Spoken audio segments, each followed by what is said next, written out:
দেওয়ার মালিক কে? আল্লাহ। সম্মান দেওয়ার মালিক কে? আল্লাহ। সে আল্লাহ রাব্বুল আলামিন বলতেছেন, কুলিল্লাহুম্মা মালিকাল মুলকি তুতিল মুলকা মান তাশা ওয়া তানজিউল মুলকা মান তাশা ওয়া তুইজ্জু মান তাশা ওয়া তুযিল্লু মান তাশা বিয়াদিকাল খায়র ওয়া হুয়া আলা কুল্লি শাইইন কাদির। রাব্বুল আলামিন বলেন, ক্ষমতা দেওয়ার মালিক আমি আল্লাহ। ক্ষমতা দেওয়ার মালিক কে? আল্লাহ। ক্ষমতা ছিনিয়ে নেওয়ার মালিক কে? আল্লাহ। সে আল্লাহ বলতেছেন, ক্ষমতাও আমি দেই, ক্ষমতাও আমি নেই। কাউকে ইজ্জতের সাথে ক্ষমতা দেই, কাউকে বেইজ্জত করে আমি আল্লাহ ক্ষমতা নিয়ে নেই। নেয় না নেয়? নেয় কিনা? সেই ক্ষমতা আছে না নাই? ফিরআউন এত বড় ক্ষমতার মালিক ছিল। হযরত মূসা আলাইহিস সালাতু ওয়াস সালাম যখন তার উম্মতের মধ্য থেকে ৬-১২টা গোত্রের লোক নিয়ে যখন বের হয়ে গেলেন ফিরআউনের দৌড়ানি খায়া, তিনি জানতেন না নীল দরিয়া বা লোহিত সাগর, ওই লোহিত সাগরের মাঝখান দিয়ে রাস্তা হয়ে যাবে, এটা তার চিন্তার মধ্যেও ছিল না। কারণ মূসা আলাইহিস সালাতু ওয়াস সালাম যখন ফিরআউনের দৌড়ানি খায়া যখন তার ভাই হারুনকে সহকারে উম্মতকে নিয়ে যখন দৌড় দিলেন, তিনি জানতেন ডান সাইডে পাহাড়, বাম সাইডে পাহাড়, পিছনে ফিরআউনের বাহিনী, সামনে সাগর। একমাত্র সাগরে ডুবে মারা ছাড়ার মতো কোনো আর পথ তার ছিল না। যেমন আমাদের বাংলাদেশের অবস্থা, 3 দিকে ভারত, একদিকে সাগর। বাংলাদেশের মুসলমানের অবস্থা হচ্ছে মূসা আলাইহিস সালাতু ওয়াস সালামের জমানার মতন। যখন তিনি দৌড় মারলেন, তার মাথার মধ্যে এই চিন্তাটা ছিল না যে আমি কিভাবে সাগর পার হয়ে যাব, এই চিন্তা তার মাথার মধ্যে ঢোকে নাই।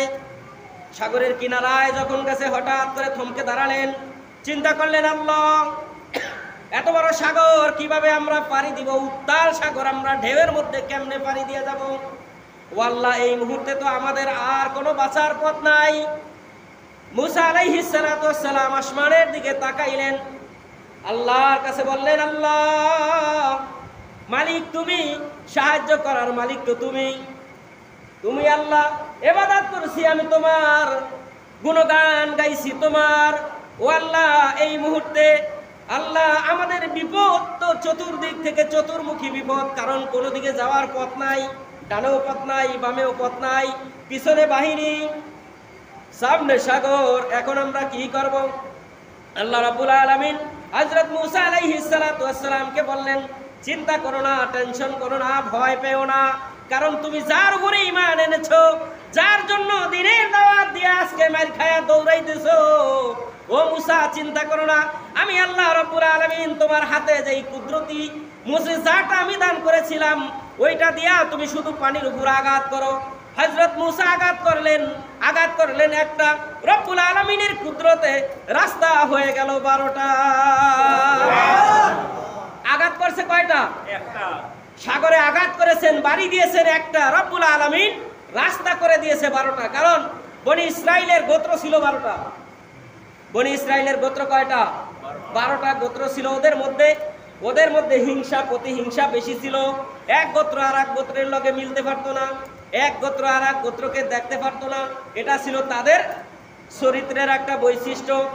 তখন আল্লাহ রাব্বুল আলামিন দেখলেন, যখন আমার মূসার এই 12টা গোত্রের বাহিনীরা যখন নামতে লাগবে, তখনও কেন না একজন আর একজনকে বলে, আমার গোত্র বড়, বংশের দিক দিয়ে আমার গোত্রটা বড়, আমারটা আগে নামবো, তুই পরে নাম, তোরটা ছোট। এইটাও তো ঠেলাঠেলি করতে পারে। এই জন্য আল্লাহ রাব্বুল আলামিন কুদরত দিয়া, তার কুদরতি ফয়সালা, তার চিন্তা বিবেক গুলো ছিল কেমন, চিন্তা করেন সূক্ষ্ম। এই চিন্তাটা কি ওই 12 গোত্রের কারো মাথার মধ্যে ছিল? পথ যে 12টা হইব কারো মাথার মধ্যে ছিল? সবার চিন্তা ছিল বাড়ি দিব একটা, পথ হবে একটা। এক পথ দিয়া মূসা তার ভাই হারুন আগে নামবে, তারপরে সবাই নামবে।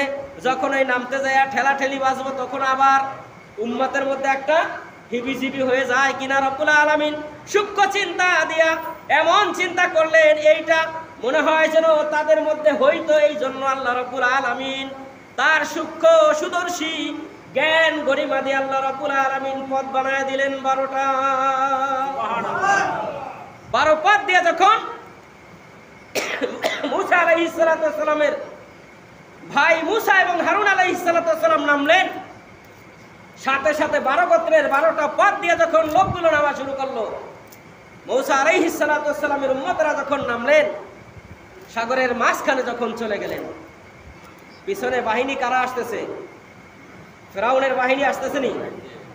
সাগরের মাঝখানে চলে গেল ফেরাউনের বাহিনী, সাগরের কিনারায় চলে আসলো।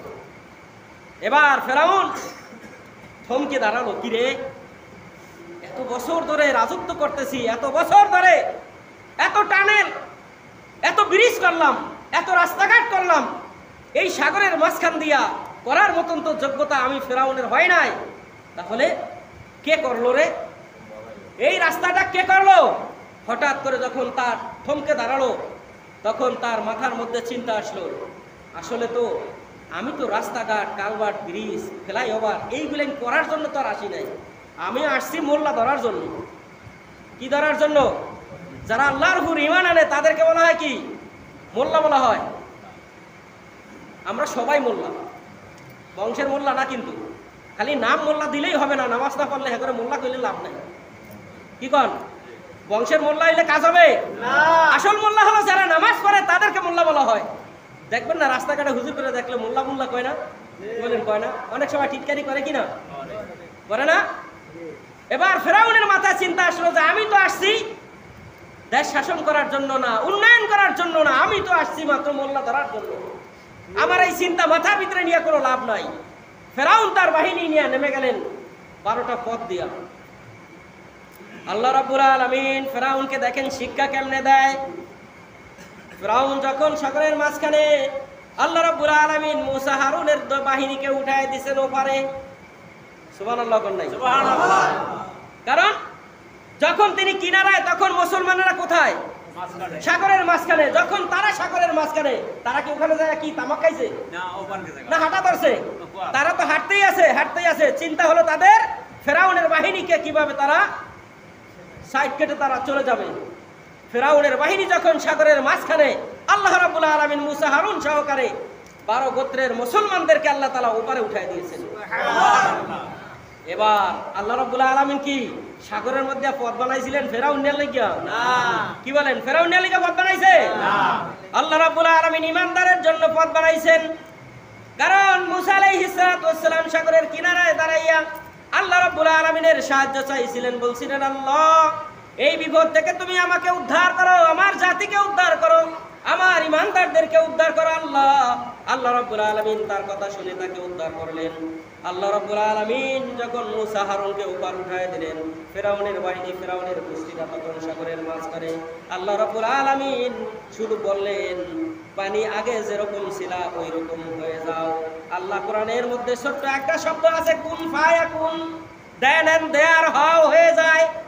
আল্লাহ রাব্বুল আলামিনের বলতে দেরি হয় না, বলতে দেরি হলেও কি হবে, হইতে দেরি হয় না।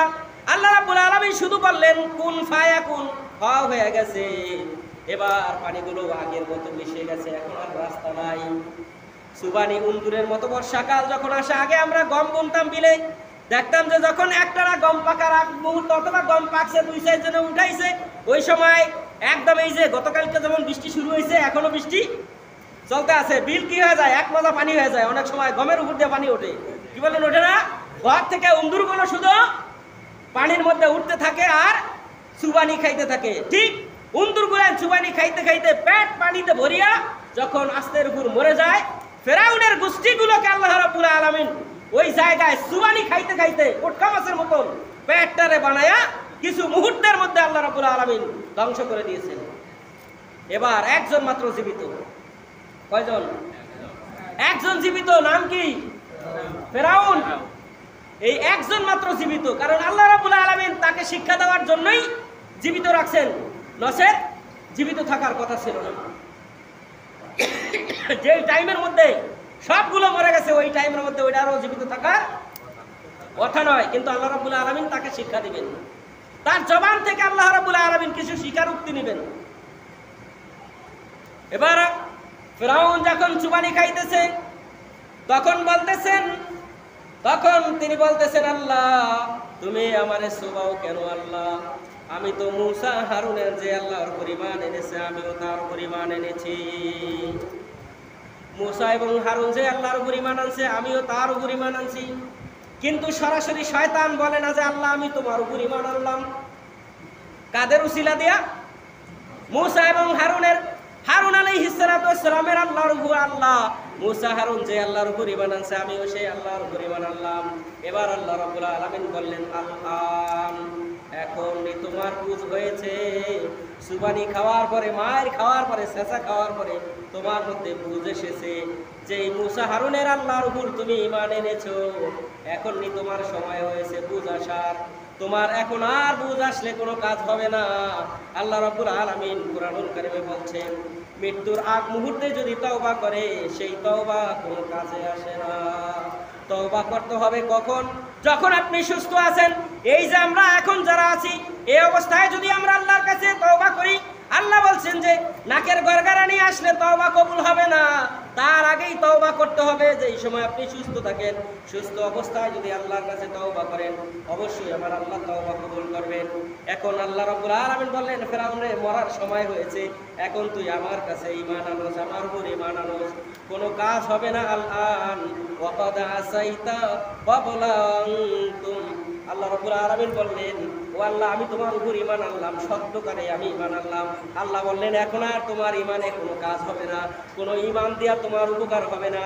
আমি আল্লাহ রাব্বুল আলামিন তোমার মতো নষ্ট চরিত্রের মানুষদেরকে কিয়ামত পর্যন্ত আমি উদাহরণ হিসাবে রেখে দিলাম। ফেরাউন মরে গেছে, কিন্তু লাশ